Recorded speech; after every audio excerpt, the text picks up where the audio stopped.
Well, hello guys, just a real short video to let you know I did not have a video for this weekend that I had planned to do. I have I think it's close to 3 hours right now. I might have to cut it back just a little bit on a repair that I've just recently done, but we'll be getting to that shortly. Anyways, you can see the bench is in a mess. There's just never enough room over here on this side of the workspace. You know, I do all my repairs basically here on this bench, you know, all the way down, and this is actually also, you know, where I shoot my YouTube videos. But with more and more work coming in, and I've been allowing a little more to come in here lately, and I'm just about to run out of room. Seems like the shop just keeps getting packed and packed and packed with more stuff, which is good. And you know, I do turn down a tremendous amount of work. I would love to be able to get to everything, but there's just no way. So I've had a couple of things going on for the past week, and I decided to go ahead and start working through this so I can get this bench cleaned off a little more and keep it cleaned off. And we'll take a look at that at this moment. So over here is, you know, right next to the bench. Over this way, you know, this is my computer bench where I do all my computer related things and video uploads, and mostly circuit board designs and experiments, you know, with PIC programming and playing with the logic analyzer and stuff. You know, anything that's related to software and electronics is done over here on this bench. And I know I don't show this side of the shop that much. I think I did in a couple of videos, but this bench here has always been packed full of stuff like customers' repairs and stuff. And you can see it's a bit crowded also. And I've been moving stuff around, trying to make room in here. So this past week, what I've done, y'all might have seen this in some of the previous videos. This bench over here was completely useless. It was stacked to the ceiling with some of my older collectible equipment and radios and so forth, and plus that bench was about 32 inches high. Now myself, if you notice, my benches are pretty high. When I come over here to them, you know, I'm standing right here, they're waist high now, and there's a reason why I do that, and that's because I don't like sitting down at a workbench. I feel like, you know, a lot of times when you're sitting down on a workbench, you're just not productive. You get comfortable and you don't get as much done. So, you know, my workbenches are standing workbenches. Well, I've spent the week tearing this side of the wall out and raised that bench up to the same level as the other bench, and then put in some shelves to hold some test equipment. So basically what I'm going to have is a complete U-shaped workbench all the way around here.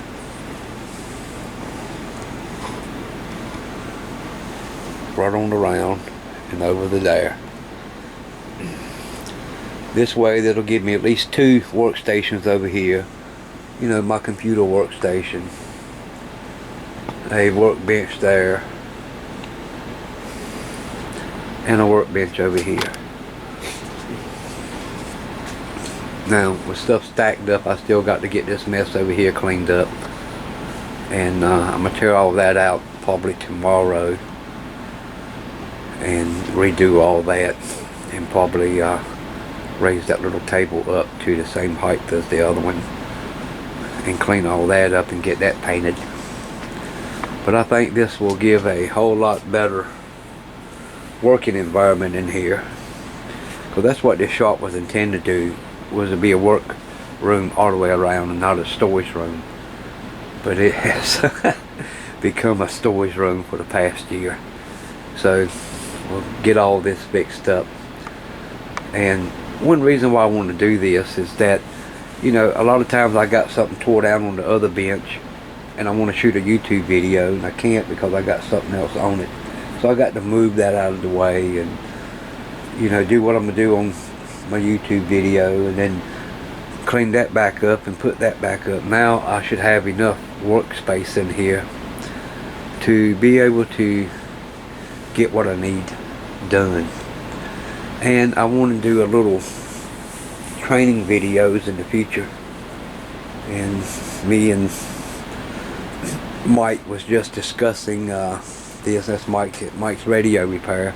Was just discussing the other day that, you know, we get emails from folks wanting to know how to do this, wanting to know how to do that, you know, asking what tools do they need to start working on radios because they want to start doing it for a living or as a, you know, a part-time hobby. But, you know, you got to be serious when you start thinking about that. This is something you just don't jump. This is the question that me and Mike have with each other. If you want to know what type of equipment that you need to work on radios, well, you're probably not ready to start working on radios. I mean, that's my honest opinion about it. You need to learn how to work on radios first and then start worrying about the equipment you need, especially if you're going to be working on other folks' radios. You know, you're kind of putting the cart ahead of the horse. So that's one thing I want to start doing in the future, is doing some, not basically electronic courses, but just teaching some radio basics on, you know, servicing radios and, you know, how to get started in it and then move up from there. And maybe some Ohm's law and a few things like that, you know, just some basic RF related electronics teaching. So we'll be looking at doing that in the future. Anyway, I still got a lot more to do. I'll be busy this weekend here getting all this stuff here set up. I think I'll have plenty of room for test equipment, and I don't want to just move specific test equipment over there. I'm probably going to start looking for some more equipment. I am thinking about moving the ICO stuff over to that side of the room. I don't know, maybe put it on this bench over here or something, to where I can get my complete antique radio bench set up instead of having it over here with all the modern equipment. Because one day I do want to upgrade to some more modern equipment. So we'll just have to see how that goes. And speaking of equipment, I had a failure this past week while I was working on something. If you look right down here, you'll see that piece of blue equipment and this handle. And what this is a desoldering tool. And it was made by a company called Unger. Well, Unger was later bought out by Weller. Now, you know how long Weller been in business. And that's not just a regular desoldering tool. You can see here there's a little box with a pressure gauge on it and a temperature control unit. And how this unit works is it's connected to my 250-gallon air compressor out there in the garage. And the line runs in and it goes through a regulator and is dropped down to about 40 psi and then ran to the back of this control head. And what it does, the air, when you hit the button, the air runs through a chamber and it causes a vacuum in the desoldering tool, and that sucks the solder off the board. Well, the problem with this thing, I bought it many years ago, and I can't remember. It was at Benson Hamfest. was 10 or 15 bucks, somewhere in there. So it was already old, but it has served me well since I bought it.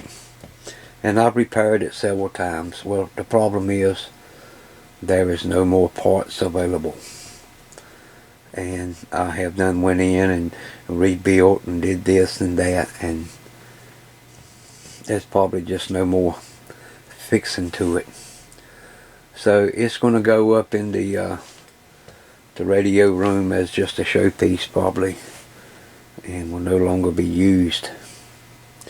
So I've got to get out and find me a new modern desoldering station, and at the moment we just don't have the funds for it, so we're going to have to look around and see what we can find at a decent price and see what we can come up with.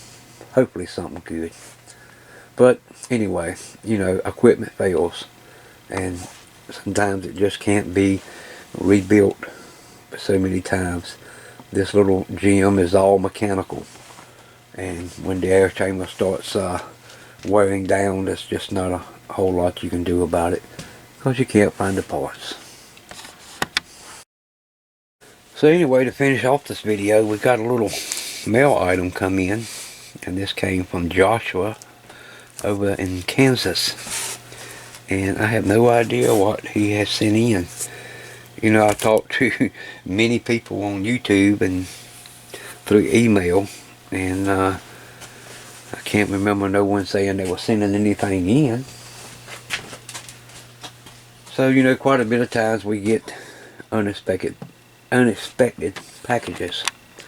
So let's crack this open, just see what we got. I know it's got fragile on both sides. I have no idea, but we'll find out right quick. And by the way, last week it was beautiful, 80, 81, 82 degrees. This morning, 28 degrees, high 50. Yesterday, high 50. So it's cold again, and I think it's supposed to start warming up sometime around the first of the week here. Okay, we got some styrofoam with some components wrapped up.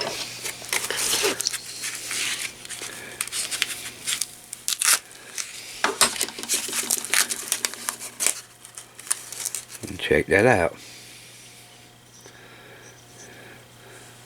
Very nice wafer switch, and the good thing about it is it's ceramic, and it seems to be a 1, 2, 3, 4, 5 position wafer switch.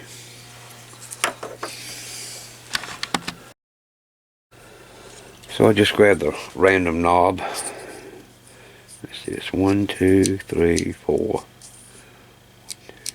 4. Yep, 4 position.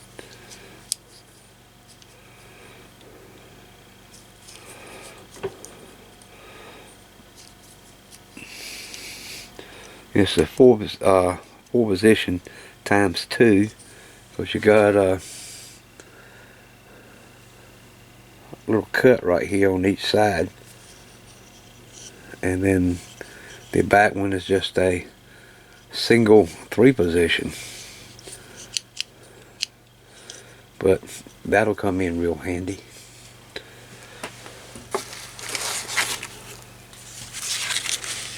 Let's see what we got here.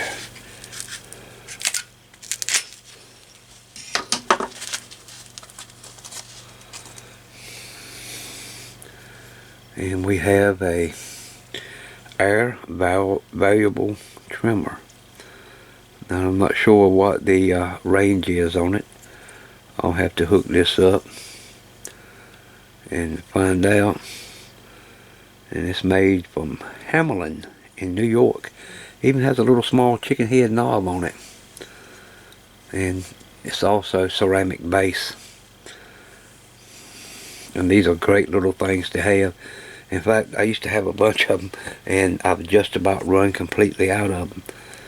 But thinking of this right here, this could possibly be used in my homebrew 6-meter rig that I was thinking about building. I'll just have to find out, you know, what the range is on it, but it's possible it could be used in that.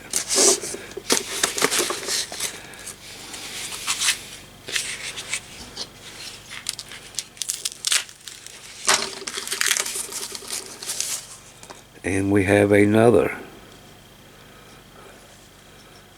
ceramic wafer switch.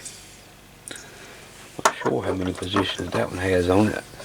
It has a solid ring on the back, so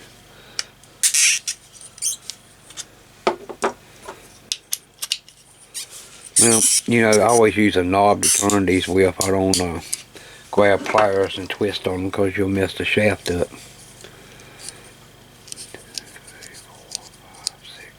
Now this is a 6 position times 2. It has 2 6 position wafers on it. That'll be another very nice item to have. Possibly replace a band switch or something in the future.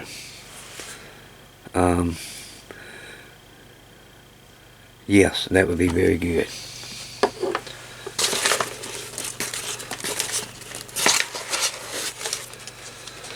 Now Joshua's also sent us some 2 bottles of pills.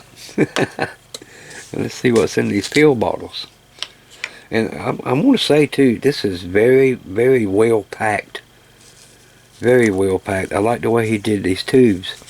You can see he has a piece of foam on each end cut. The 2 pins are in the bottom. Piece of foam on the top with the cap put on. An excellent way to ship little small tubes. And it's a Sylvania.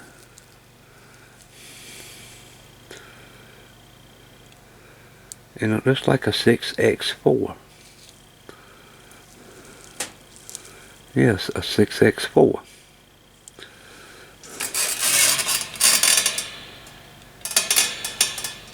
So my eyes just ain't as good as they used to be. So yeah, it's a Sylvania 6X4. I'm going to put it right back in the pill bottle.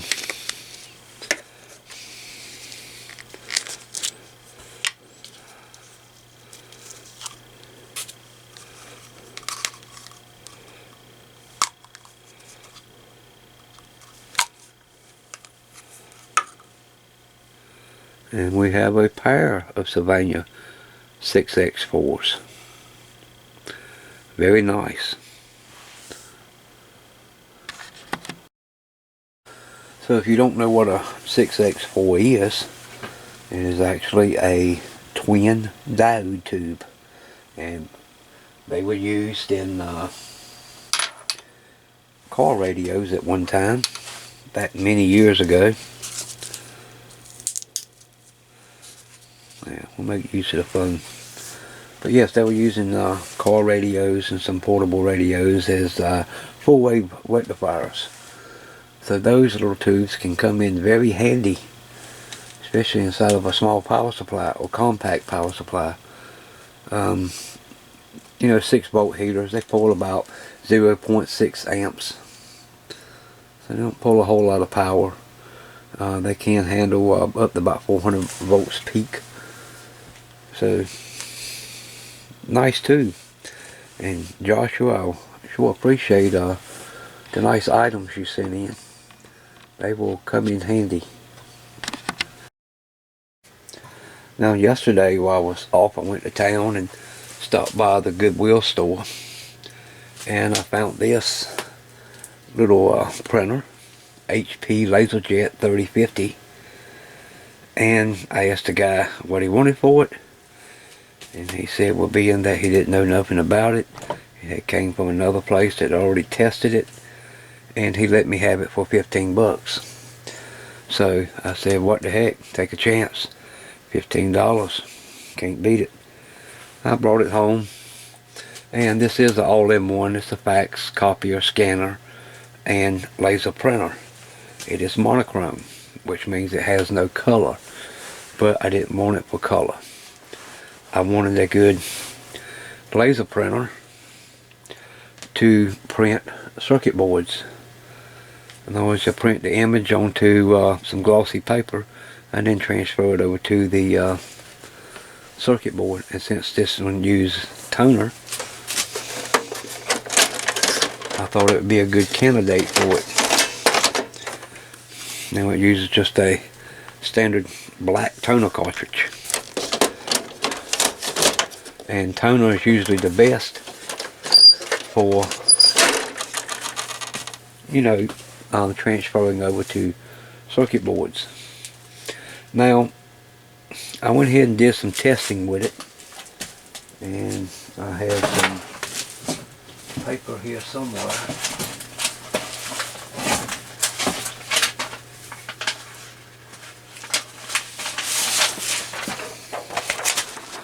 Yeah, right here. And as you can see, the print quality is not that great. And we have lines, which when the print paper comes out this way, so it would be vertical lines. And that could be indication of a dirty roller or a bad fuser. Now a fuser for this printer is about $130. So, you know, it may be possible that we just need to pour the fuser out and give it a good cleaning and clean all the other rollers and stuff inside and see if that'll clear it up. For $15, I said, what the heck, you know, you can't beat it. But, you know, we'll do a little work on it, see if we can get it to print, you know, better. And it's not actually a line, it's more of a smudge. So, you know, it's hard to say if it's going to be a roller or the fuser, but we'll have to get into it and figure it out. But I think it'd be a good addition, get this one working like it's supposed to. We don't have to spend a lot of money on it. This thing's about $500 new, so if I spend $125 on it, I won't be too disappointed. Anyway, that's it for now, and we'll get everything back together within the next week and try to get the rest of the shop back straightened out. And we can get back in here and hopefully be able to handle a little more work and be a little more efficient. So until then, we'll see you in the next video. Bye now.